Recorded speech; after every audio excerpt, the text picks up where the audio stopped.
O Parlamento da União Europeia aprovou hoje uma série de medidas que têm como objetivo a proteção de agricultores do bloco europeu contra importações do Mercosul. São salvaguardas, como assim foram definidas essas proteções. Elas foram defendidas especialmente, essas proteções, pela França, que vem pressionando a União Europeia a adiar a assinatura desse acordo de livre comércio com o bloco sul-americano. Acompanhe. Pelo projeto, a União Europeia poderia suspender temporariamente vantagens tarifárias de produtos agrícolas oriundos do Mercosul, como aves e carne bovina. Essas salvaguardas poderiam ser acionadas quando a importação destes produtos aumentasse em 5% em relação à média dos 3 anos anteriores. Os deputados também aprovaram um mecanismo que permite o acionamento do gatilho caso se comprove que produtos vindos do Mercosul não estão seguindo requisitos aos quais já se submetem os produtos do bloco europeu. Tais requisitos incluem temas como preservação ambiental, segurança alimentar, bem-estar animal e normas de segurança e proteção aos trabalhadores. As medidas dependem de validação junto ao Conselho de Ministros da União Europeia, que defende uma porcentagem maior, de 10%, para acionar a salvaguarda. As negociações em busca de um consenso se iniciam na próxima quarta-feira, em meio à expectativa da assinatura de acordos de livre comércio entre os blocos. A União Europeia e o Mercosul, que está neste ano sob a presidência do Brasil, esperam assinar o acordo no próximo sábado, 20 de dezembro. Na data, está prevista a cúpula de líderes do Mercosul, em Foz do Iguaçu. O acordo é visto como estratégico pela cúpula da União Europeia por dar ao bloco uma saída em meio às medidas protecionistas dos Estados Unidos, com tarifas de até 15% sobre uma série de produtos. Em 2024, quase 90% das importações da União Europeia para Brasil, Argentina, Paraguai e Uruguai foram produtos manufaturados, como medicamentos, máquinas para indústrias e automóveis. Ingo, tem 2 aspectos de enorme relevância para nós aí embutidos nesse acordo entre a União Europeia e o Mercosul. Um, geopolítico, ganhou agora uma enorme projeção. O outro, o impacto imediato da adoção desse tipo de medida de proteção ao agricultor europeu frente à nossa capacidade de competição da nossa agroindústria. O que essas salvaguardas significam? Ela significa uma redução de tolerâncias nas exportações. Estava em negociação 10% e até 5% na parte de preços destes produtos que foram aqui mencionados. O que significa que durante um certo período, está se falando de 2 anos, 3 anos, quando isto é constituído, aí se suspende a importação. E é evidente que aí é um tema de competitividade direta, quer dizer, no momento que você interfere em preços, você está interferindo na competição de mercado. Então, a União Europeia não quer abrir uma competição nessas áreas sensíveis. E isso vem especificamente da França. Para nós, o tema tem 2 dimensões. A primeira é econômica, que você tem uma competição muito mais volátil, que sempre tivemos em relação aos preços das proteínas animais. E o segundo momento é o sinal que você dá em relação às perspectivas. Quando a França entra com esse tema, ela traz consigo também a Polônia. E agora quer induzir a Itália a acompanhá-la. Se a Itália acompanhar esse momento, o acordo não vai sair na quinta-feira. Então, essa é a parte do risco sistêmico que está se colocando. Onde é que está a nossa frustração? Não é nem tanto a salvaguarda, porque tem muita coisa que ainda a gente não tem nem resposta, quer dizer, é uma medida unilateral.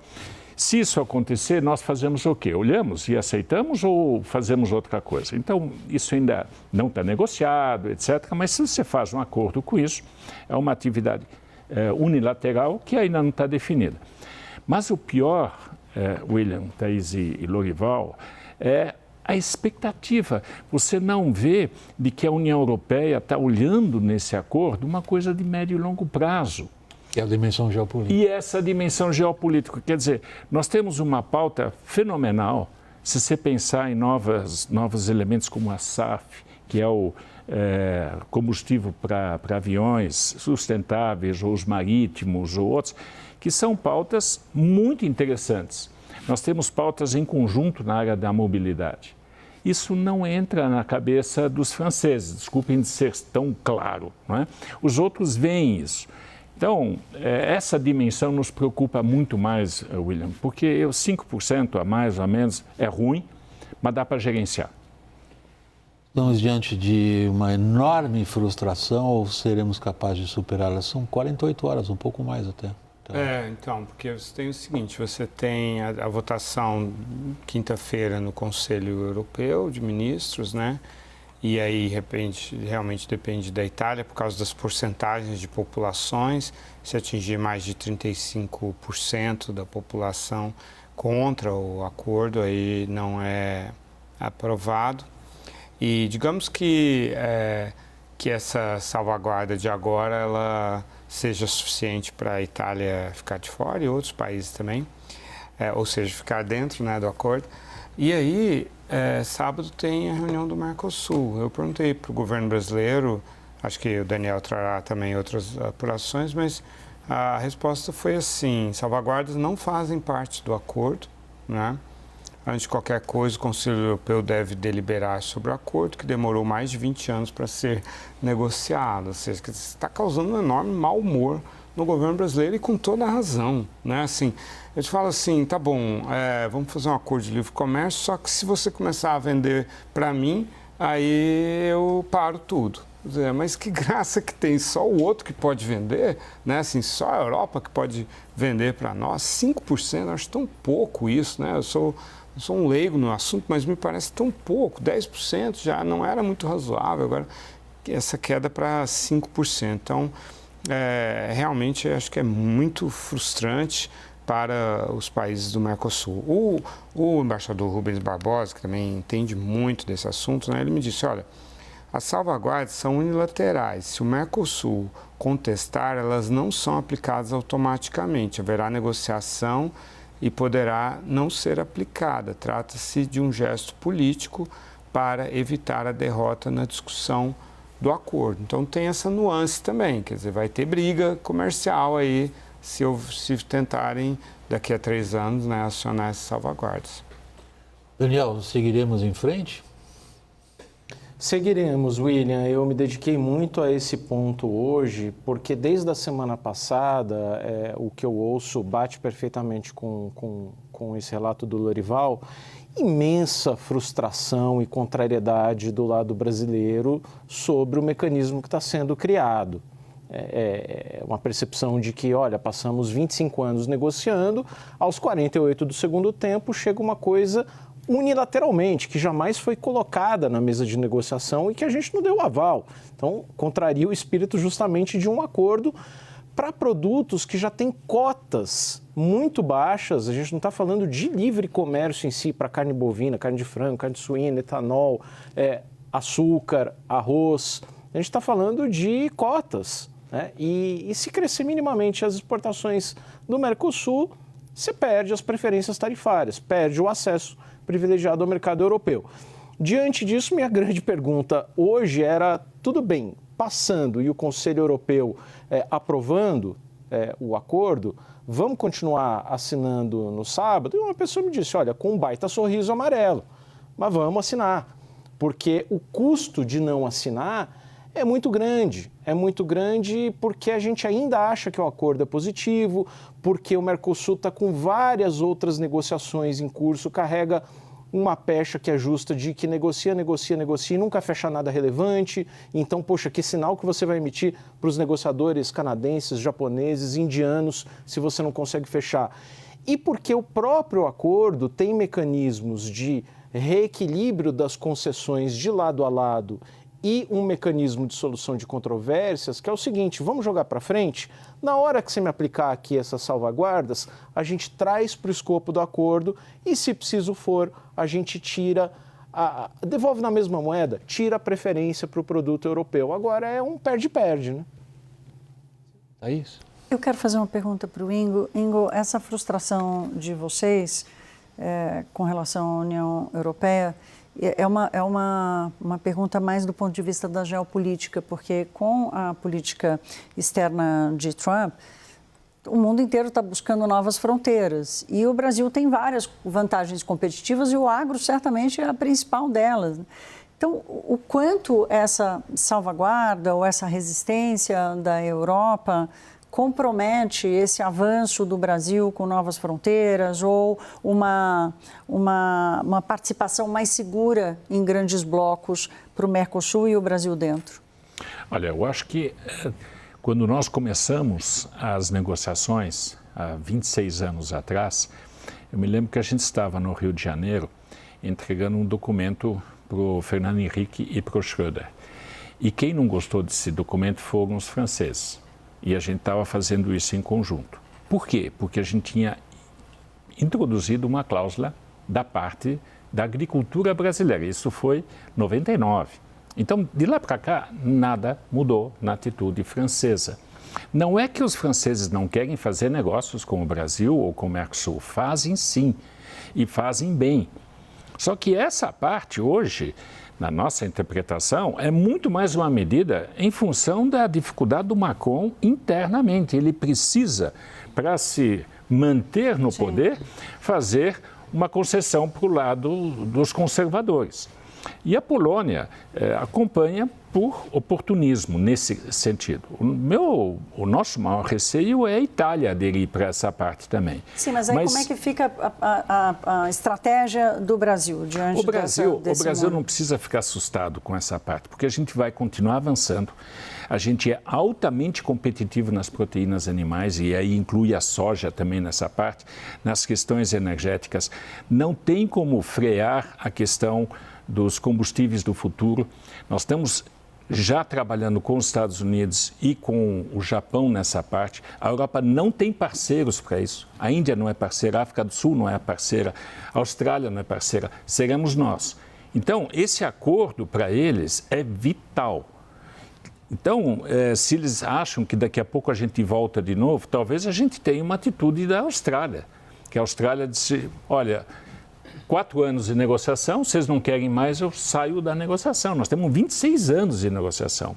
E a quebra dessa expectativa, Thaís, é que eu acho o mais arriscado politicamente nessa cooperação.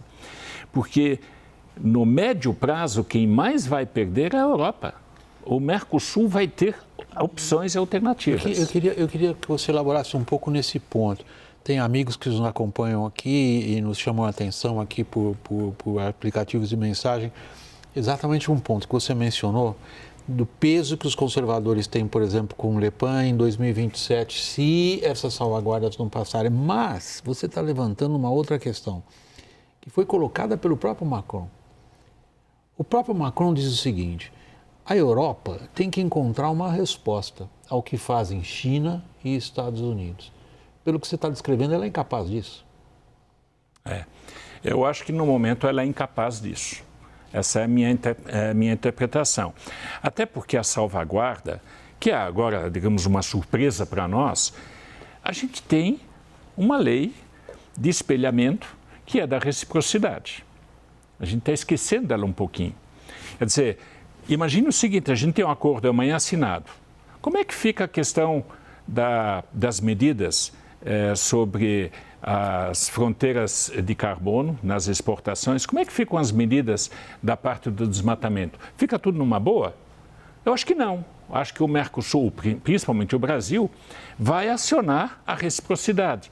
Porque na Europa você tem desmatamento irregular, você tem trabalho social irregular, então ele vai espelhar, vai dizer, tudo bem, nós vamos aceitar essa questão e vamos espelhar. Por que eles não acionaram até agora? Porque a gente quer o acordo. Né? Então, eu não tenho tanto receio quanto essas medidas, porque a gente tem mecanismos para antipor.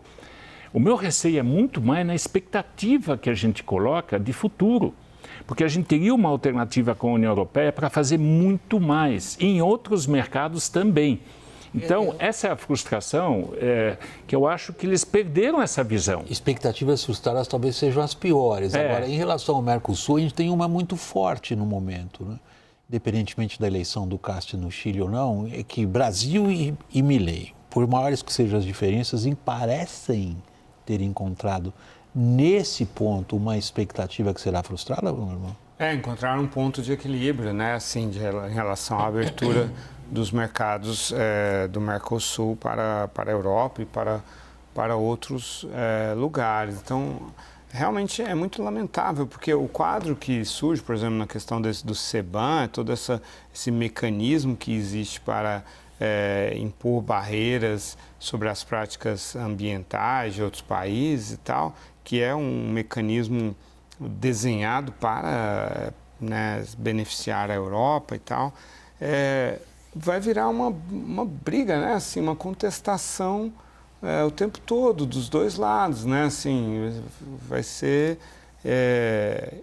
e sem ter uma OMC, né? Então vai ser criado um mecanismo entre a Europa e Mercosul? Eles vão ter que retroceder. A Europa já está retrocedendo na data limite dos veículos a combustão. Eles vão fazer para eles lá, porque eles não vão aguentar isso. Eles estão tendo uma crise que eles mesmos provocaram. Então, eles vão começar a fazer uma distensão de normas, o que nos favorece. Nós vamos entrar certamente com esse mecanismo de espelhamento. A gente tem isso exatamente para essa. O CBAM, outro dia, uma das grandes lideranças do OECD me disse assim, por que vocês não fazem um CBAM para vocês no espelhamento? Falei, e a vantagem? Vocês têm produtos que vocês hoje transformam com energia elétrica 90% sustentável. Eles não têm isso. Se você fizer o CBAM, eles vão ter que pagar essa diferença. Quer dizer, existem mecanismos compensatórios legais que você pode colocar, justificados e que politicamente vai atingir mais eles do que nós. Só que no final do dia, quem é que vai pagar essa conta? O consumidor que vai pagar mais aqui e vai pagar mais ali. Então, não é o que nós queremos, não é o que a gente quer. A gente quer um livre mercado, a gente quer competir, porque eu acho que na competição é que existe o fortalecimento. E a frustração é que a França não quer essa competição. Os outros querem, mas a França não quer.